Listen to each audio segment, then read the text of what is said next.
cursive, which I think is I just sent you a note about that. I wrote a piece about writing versus typing because I read one of these typically a couple months ago there was one of these typical hand-wringing articles that the New York Times loves to write about how handwriting is going to die and this will actually kill off a certain mode of thought because handwriting is inherently intellectually superior to typing.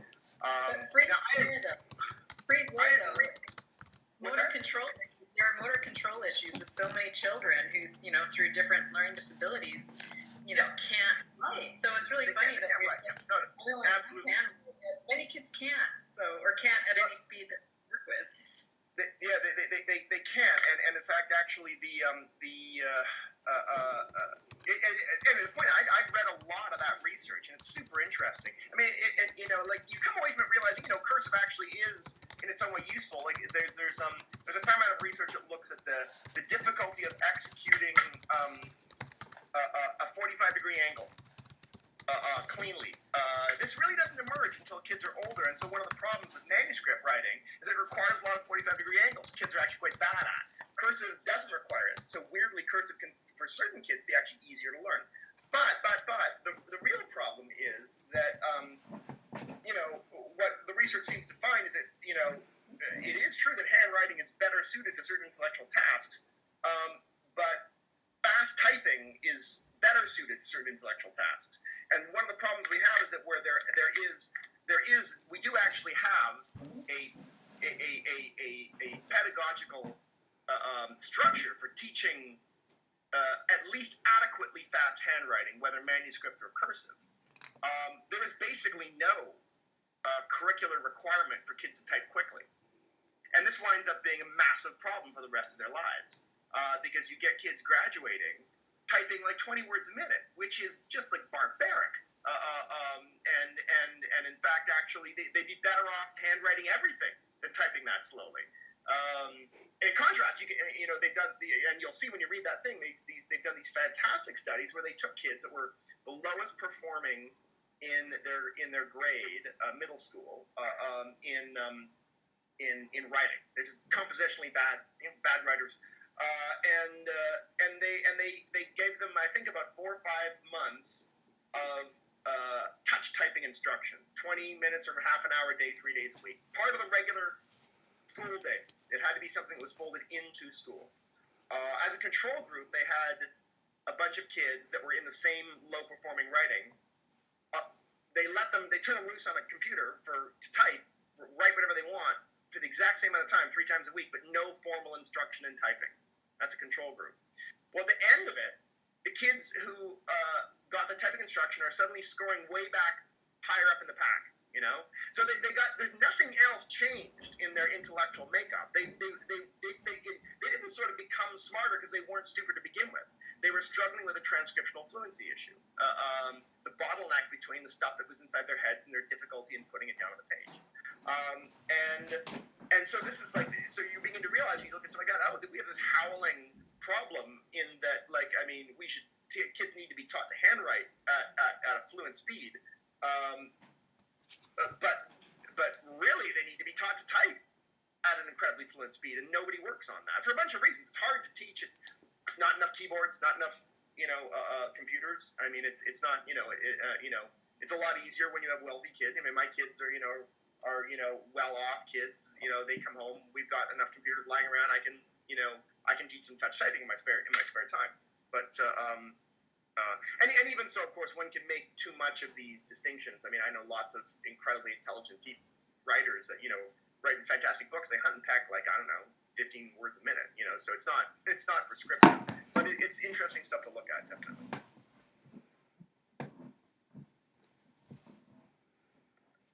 I mean, you can't type. That's interesting.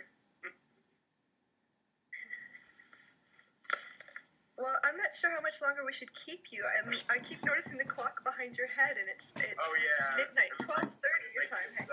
It's like 10:30. Why don't we go for 10 more minutes? Okay. So last call for questions. Anyone in Tigrat or BC here? While they're thinking, I have to tell you, Clive, that when Suzanne was talking to you about the writing with kids and how we need to look at it differently, I did bring up what I learned in that chapter with my students. It was quite often that I went, that I'd be reading a chapter of yours, and I often brought the book in for my silent reading times, but I'd like come in and be all explosive over a fact I learned from your book, and the kids would feel all validated in how they were learning or how they were expressing themselves. So you did a good thing for my middle school students. Oh yeah, I mean, I think kids in middle school they have enough metacognition to observe the way they think, and they begin to I think actually why kids stop getting interested in school is because they know enough about the way that they learn informally to know that the way that they're taught to learn in school doesn't necessarily always or even often make a lot of sense. And this is one of the things that is so interesting. I mean, motivation is motivation is so significant. It's why it's such a puzzle. Like it's like, if you can get kids to care about history, then on their own, they'll learn a lot about it. How do you get them to care about it? This is, no one knows, right? No one has ever known. There is absolutely no magic bullet there. If you do whatever you can to get them to care about, because once they care about something, you're fine. And it's there's this. I don't know if you guys have read the work that comes out of Project Information Literacy. Is that what it's called? Project Information Literacy? I think it is. You should go and read everything they've done. They've been working for about 5 or 6 years to do these deep ethnographic studies of how high school and college-age kids use information tools. And it's amazing stuff. And it's like once or twice a year they produce like a 30-page report, and it's always just fabulous. And one of the things that they found a couple of years ago, this is about 3 or 4 years ago, was that they looked at, I'm pretty sure this was them, I might be sort of blending it together with some other people that have done work. I think maybe Esther Hargitay has done work on this, where they compared college students and I think late high school students experiences and behavior doing what's called life research versus school research. So school research is, tell me about the Southern views of the Civil War right after the Civil War. Find what you can tell me what you can tell me about that. That's school research. Extrinsic motivation. You're being told to figure it out.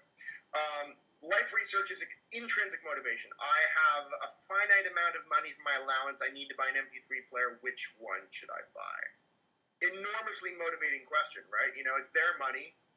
They're going to get stuck with some whack MP3 player if they don't figure this out.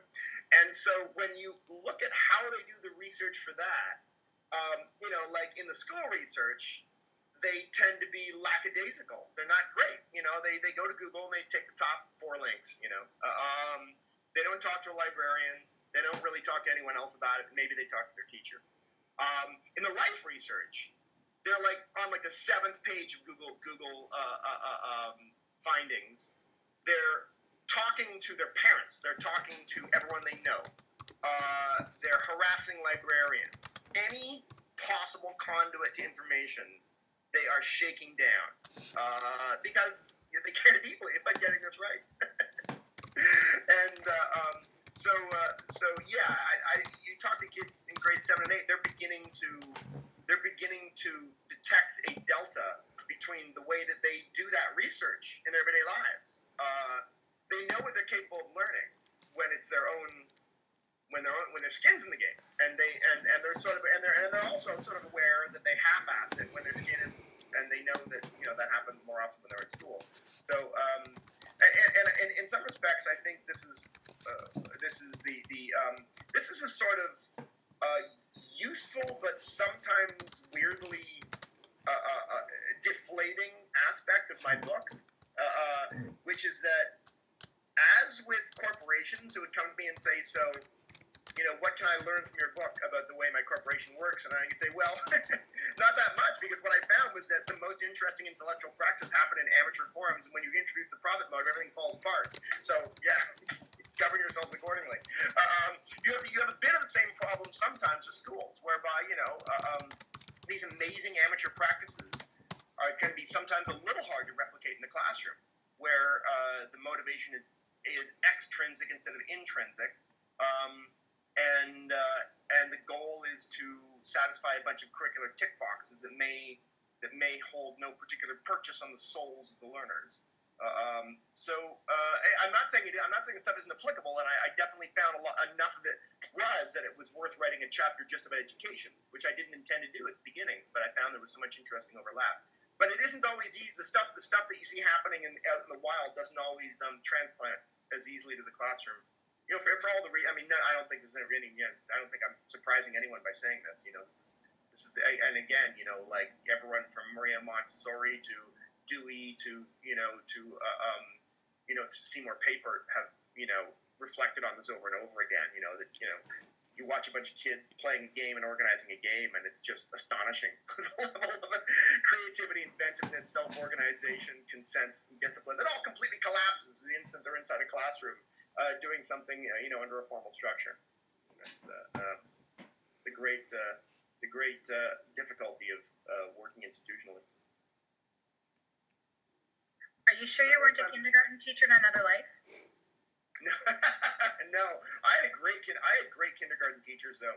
I was in Canada, and I have these very vivid memories of just crazy stuff that would never in a million years fly in the modern environment. I was in what they call the junior and senior kindergarten. Junior is when you're 4 to 5, and senior you're 5 to 6. In senior kindergarten, so I guess I'm 5. I was a young kid. There was a little, I guess it was like probably the equivalent of like just a closet that they'd taken the door off of. And they'd set up a workbench, and there was just a pile of wood and a bunch of tools. There was nails and hammers. And, I remember one point in time our teacher came in, and she was like, "What are you guys doing?" Like, "Oh, we're making maracas." We were like driving nails through bottle caps into pieces of wood so we could shape them. No way. Again, this is stuff that Maria Montessori would have loved, right?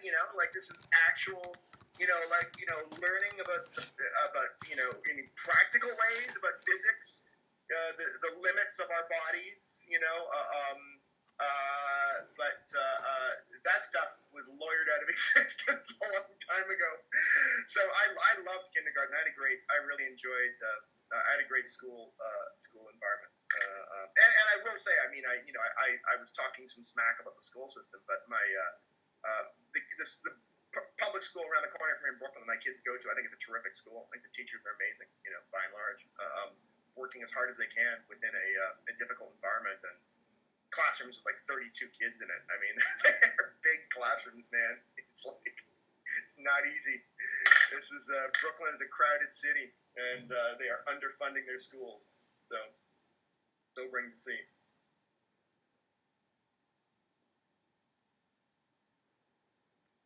I noticed we had an unanswered question way back in the chat about naming the ethnographers. So we have the Boyd one, we know her, but the other name went by too quickly.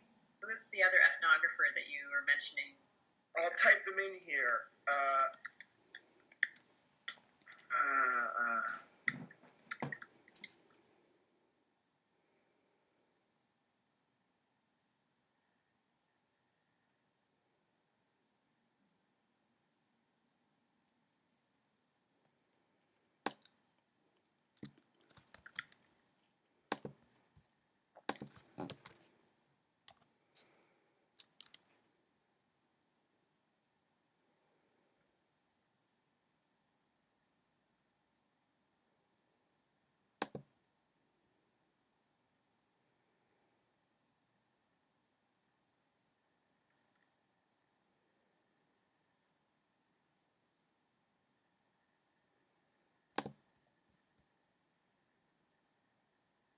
Check that last one. Make sure I'm getting that right.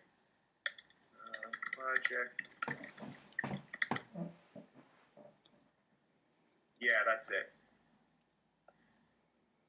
Awesome. Thank you. You should read everything that they've done. It's bonkers. It's so good. Okay, I gotta take off, guys. Gotta get some work done. Speaking of work, writing. Thank you very much for the questions. It was fun. thank you so very much for your time tonight. This has been absolutely amazing and very inspiring. Your book really touched my heart during the read. You brought the stories to life for me, so thank you.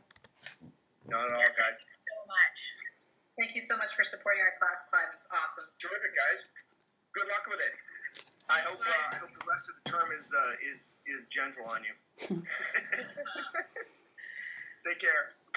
Bye. Thank you. Good night. Good night. Bye. And thank you, Heidi, for arranging that. Yeah, thanks, Heidi. That's great.